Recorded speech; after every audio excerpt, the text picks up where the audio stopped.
Hey everybody, it's the Mad Master here. I decided to do this video right now because I was just on Facebook debating someone about Kurt Cobain turning down a tour with Ozzy, and I just noticed that I'm losing weight again. It's pretty cool because my double chin is smaller than it was a couple videos ago. I swear to God, I've been doing a lot better at working because I have to put files away half the day, and I have to like lift stuff up and put it away. I don't eat as much, so I've been losing weight. It's pretty awesome. Probably be no more, probably be back to my old looks pretty soon, hopefully. Anyways, I don't know why I started blabbing about that, but anyway, so the whole premise of this article that I read was that, Kurt Cobain didn't want to tour. He was offered a tour by Ozzy in the early 90s or whatever, and he turned it down because he didn't want to play arenas or whatever. But I think there was a little bit more to that, where he looked down upon the 80s metal bands and stuff. And like, you see, the funny thing is, a lot of the excuses that these 90s alternative bands, okay, just as a disclaimer, I like Nirvana and I like Ozzy. I don't like No More Tears that much, by the way. I never did. I thought it was kind of, I don't know. But anyways, there's a couple songs I do like off of it. But the whole premise of this 90s alternative thing is like, oh, Kiss are cool, Black Sabbath's cool, oh, Deep Purple's okay, Uriah Heep, that's pretentious. It's like, it was this weird, like, cultural phenomenon where anything that had too much excess was bad, but also like, but they would make these mental gymnastics, the excuses for sexist lyrics too, like, oh, I love Aerosmith, it's one of my favorite bands, ugh. And then they'd be like, we don't want to tour with sexist hair metal bands. It's the same fucking thing. In fact, I'd say these hair metal bands will probably had a somewhat cleaner lifestyle, considering how many books you read, how many books I've read about the underage groupie thing. Like, probably by the late 80s, they're probably doing way less of that, especially with, like, there was a lot of whole, hysteria about AIDS, even though, at the time it wasn't, like, the hetero community and the non-drug abusing community, I'm just being honest, I'm straight up, did not really suffer half as much as, certain communities did.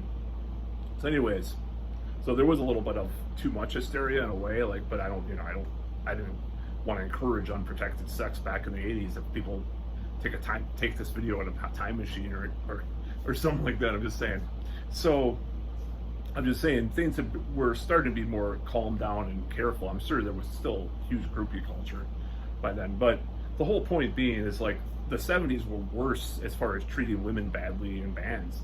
But these guys were like, Aerosmith and Kiss are great, but Motley Crue, that's bad. Ugh. Fucking bullshit. I don't know what it was. And growing up, I heard a lot of this. I had the people pushing this shit at me, growing up in this college town where alternative was king, and stuff. It's like, remember this guy, he's departed. He loved PJ Harvey and shit, and fucking ska, and like, then he finally got into metal, like in the mid to late 90s.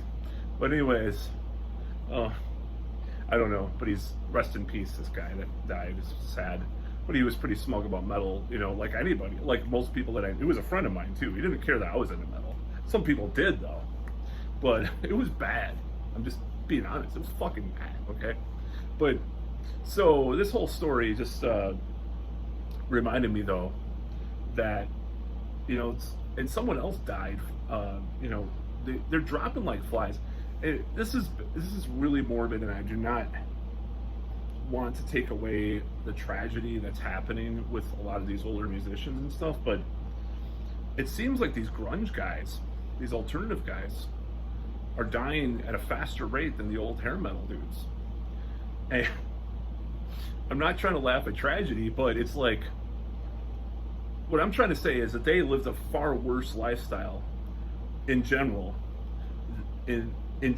probably health-wise, over time, than a lot of these hair metal guys did. And that's so ironic because, these hair metal guys, they all got into heroin and you know, banging a bunch of groupies and just probably had alimony, or not alimony, what is it called? Child support payments of all sorts of illegitimate children, and, you know, STDs. They all probably have several, you know, of the common things over time. They probably do. I mean, all these guys probably just, and fast food and bad and smoking and drinking and all that shit. But who is the ones dying right now? You know, we keep seeing these grunge guys, these alternative musicians dying young. And I'm not saying that it's the smugness really bothered me, but the irony is that they're fucking dying. They thought, I'm just saying in general, the culture themselves. I'm not talking about the specific guys. Chris Cornell, that's a fucking tragedy. That guy could sing. I saw him live. I'm so glad that I got to see Soundgarden live, because I'd never. This is a true story. I almost went. This is one of the. I missed a lot of concerts growing up when I was a kid, but I tried to get my mother to get me to to go to these shows, and there were some that I did go to, but the one that I regret, one of the most, well, there's 3 concerts. There's Queensryche, the filming of Operation Live Crime. There's Danzig 2 tour, and this one was Voivod, Faith No More, and Soundgarden. I almost went to that fucking show. I almost asked like my brother-in-law to take me or something, because I had this magazine that was saying they were the future of metal at the time. This is really a long time ago. I actually rebought that magazine because it was just like, it's such a classic like time in my life reading about these bands, and then they actually did become big, except for Voivod. But I love Voivod out of the 3 of the best, and one of my biggest influences back in the day. So the whole thing is like, it's totally off subject. This smugness, this superiority complex these grunge and alternative guys had, and what was wrought from that? Bad. Okay, there was a lot of good trends in music, you know, there was a lot of good stuff, but what was wrought? What do you hear on the radio? All this bad fucking post-grunge stuff that mixes like post-grunge and new metal and new metal with a umlaut, or whatever the fuck, you know, the 2 dots, right? New metal, post-grunge, and like metalcore mixed together, like with the soft verses and then the heavy, you know, it's all wrought by grunge and alternative. And would Kurt Cobain be proud of his, what he wrought upon the world later? Would he be proud of all these shitty bands that are on the radio? I don't think he would. But, you know, the whole thing is to me, it's poetic justice that I'm sorry, like, I have to have a little bit of fucking, you know, a little bit of evil once in a while, and I'm gonna laugh. I'm gonna say it's funny that all these fucking the comeuppance of these guys, they're just the stuff that they said in the 90s about metal. Anyway, you know, another example, Blind Melon. Okay, now I understand James LaBrie's like tape, you know, supposedly using backing tapes and stuff. So he's, you know, and he's denying it, and his voice isn't what it was, obviously. I'm not the biggest fan of Dream Theater, but this article, Guitar World, where Blind Melon were totally ripping, you know, Dream Theater to shreds and stuff. You can look it up. It's one of the most, this is like the 90s personified, like, oh my God, why the wanking? Why playing solos that were good? I mean, I saw Blind Melon live. Ironically enough, I saw Blind Melon live too. I saw Blind Melon and I saw Dream Theater several times. I didn't see Blind Melon several times. It was actually a good show. I actually don't mind Blind Melon, but the fucking smugness, like, we're so much better because we're like earthy and we like read old poetry. Like, I guess it can't be like the stodgy fucking poetry that Iron Maiden read. It has to be like more edgy, like heroin poetry. William S. Burroughs and fucking all these guys, you know, and J.G. Ballard, or whatever the fuck his name is, you know, this edgy stuff. We're edgy, man. We're edgy. We're edgy because we like read like Marcuse and all this shit, you know. We're not like those Heshers, those metal bands. They read Samuel Taylor Coleridge. That stuffy like British imperialist shit. It's like, okay, well the thing is, for one, I'm gonna say that you know, they have some points when they dissed 80s metal. Went too far in a certain way, you know, just like some of the hair metal bands. There was just a new band every, like Ricky Rackman got sick of it, you know, and he was a hair farmer, you know, he owned the Cat House, you know, he got sick of the shit. Just another band, another hair metal band, another hair metal band, you know. But Collateral Damage was real metal from the 80s, thrash metal to some extent, maybe a lesser extent with the mainstream ones. But they went alternative too, even fucking Risk, Megadeth. You know, it was Collateral Damage. I heard Maiden playing clubs because, you know, they got Blaze, you know, the band. They're playing basically theater, small, you know, sort of medium-sized theaters and clubs at that point in mid-90s, 95, the death of metal. That was the death of metal. My nephew wants me to actually do a documentary about the death of metal. I'm thinking about it, you know, if I'm not the best with technical stuff, you know, little, I mean, well, there was a joke about that in there, but I'm not going to tell that. That's in my stand-up. But anyways, I'm not the best with technology as far as doing videos and stuff. So I'm going to leave that to someone else. But I do have this idea. But you know, the whole thing is that there's smugness, there's pretentiousness against pretentiousness. It's like you're so superior and cool because you're like not singing about dragons or banging broads or getting, you know, you're so much better because you're miserable and you're living this shitty condition. You're socialist realism, like, you know, the fucking British press talked about Rush badly, you know, band Rush, not Rush Limbaugh. Rush in the 70s, there was all this controversy because they called him fascist and because he was, you know, because Neil Peart was into Ayn Rand for a while and all this stuff. And we have to talk about socialist realism. We have to talk about the working class in our lyrics. We can't talk about flights of fancy or objectivism or anything like that. It's a pretend. And most of those guys, most of those writers probably are middle class or upper middle class. That's one that I didn't think about. This is something one of my friends once told me, and I didn't even know this, but a lot of the prog bands in the 70s were huge in America amongst working class people. It's like, what? You know, it's kind of the other way, you know, you would think it was the other way around because they are from, you know, upper crust, you know, Peter Gabriel, not Phil Collins necessarily, but, you know, all the guys from Genesis, they all went to this like fucking fancy prep school and all this shit, and that's where they met. But it's just like this weird pretentiousness that alternative had at the time. You know, I was called Hesher. I was called a weird Hesher. A weird Hesher. Hesher was like white trash, like, quote unquote, you know, wearing, you know, fucking, what's it called? The jeans, you know, the tight jeans with the, I forgot what the name, you know, you have a Camaro in your front lawn, you're working on it, and you work at some factory, you drink beer all day, and you're a high school dropout, or maybe you have a GED like my brother got. I think he did. He drove a Camaro too, by the way. But anyways, that was the whole thing. It was like, you're a Hesher, you know, you're just a white trash piece of shit that doesn't know anything, and you like heavy metal. Ha ha ha. We're gonna look down on you because we listen to alternative. It's so much more sophisticated because there's like a fucking you know, a beat poet that wrote I inspired my lyrics, and I went to college, but I dropped out because I was too much on heroin. Then I died in 2015 or 2005. Oh, well, who's laughing now, motherfucker? Who's laughing now at your ass?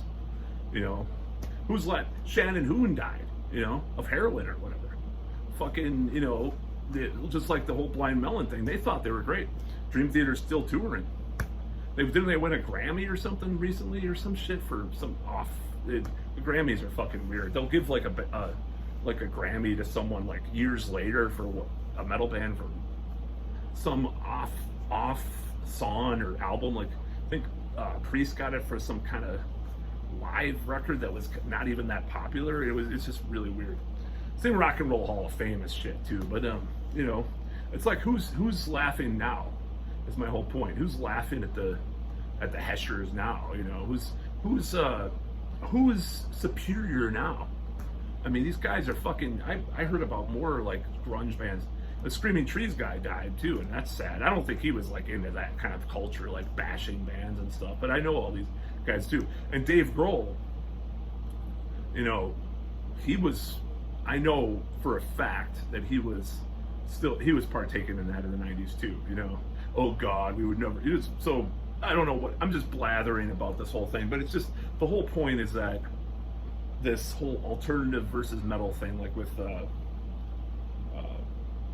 Eddie Vedder versus Motley Crue whole thing that came out, this ruckus, and like, you know, it's just like, it's just a remnant of what was going on in the 90s, and it was really terrible. And people don't realize this. I've talked to people like 5, 10 years younger than me that don't know just how bad it got. Like they said, oh, I would have just listened to my underground bands, I wouldn't have cared. No, it wasn't like that. They were, I mean, people, there was a kid at my high school, my alternative school that I went to, who actually said he was picked on at that high school because he was a Hesher, a metalhead. Like, he got fucking picked on. Like, you got picked, I was called, and rap was popular too, so I was like, why would you like that heavy metal shit? This guy told me once. He's like, you can't get pussy listening to metal, you gotta listen to rap. I'm like, Jesus Christ, you know?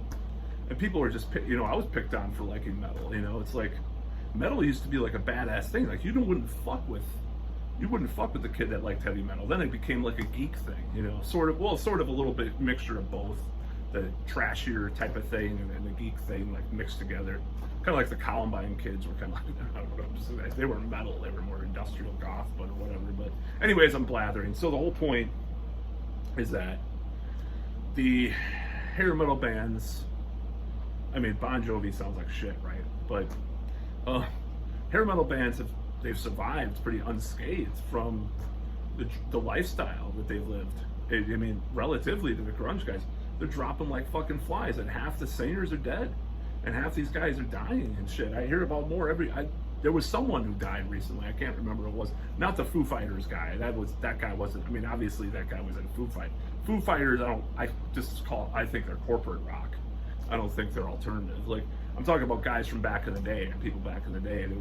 But why the fuck would being some kind of pretentious person, or why would being a fucking junkie, what right did being a fucking junkie give you to bash people that played a few more notes on the guitar, or saying about dragons, or saying about fucking chicks, or whatever? You know, what right do you have? You're fucking, you know, I said in a previous video, some of these guys, you know, some of these heroin, like, the heroin goes to pretty bad people, like, not only, like, you know, like, some of these, they're all leftists or liberals, these guys in these grunge bands, right? And they should look where their money's going. Sometimes it went to, like, CIA shit in these countries and these conflicts and stuff, like CIA affiliated groups. But no, we're the smack. You're bad for playing a guitar solo too long. You wear makeup. We're terrible. You're sexist. Fuck you. That's about all.